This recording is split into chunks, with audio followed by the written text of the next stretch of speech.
Welcome to VTV prime. YCP అధినేత జగన్మోహన్ రెడ్డి గారు మామిడి రైతుల యొక్క సమస్యల మీద పోరాటానికి వాళ్ళకి సంఘీభావం తెలియజేయడానికి చిత్తూరు జిల్లా పర్యటనకి వెళ్ళారు. పోలీసులు కూటమి ప్రభుత్వం యొక్క డైరెక్షన్లో చాలా ఓవర్ యాక్షన్ చేశారు పోలీసులు అనేటువంటిది సర్వత్రా వినిపిస్తున్నటువంటి విషయం.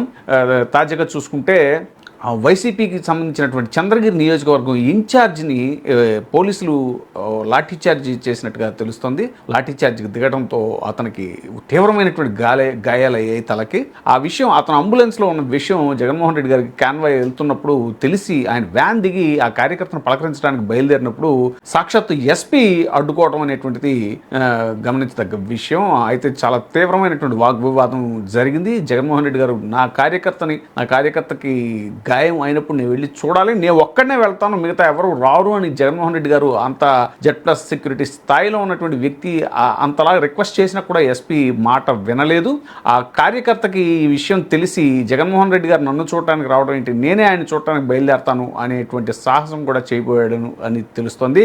ఫైనల్గా జగన్మోహన్ రెడ్డి గారు ప్రెస్ మీట్లో పోలీసులు కూడా పిలిపించారు. మీరు చంద్రబాబును నమ్ముకుని చాలా ఓవర్ యాక్షన్ చేస్తున్నారు, అతను మిమ్మల్ని మోసం చేస్తాడు ఖచ్చితంగా అని జగన్మోహన్ రెడ్డి గారు అన్న విషయం కూడా ఇప్పుడు చాలామంది గుర్తు చేస్తున్నారు.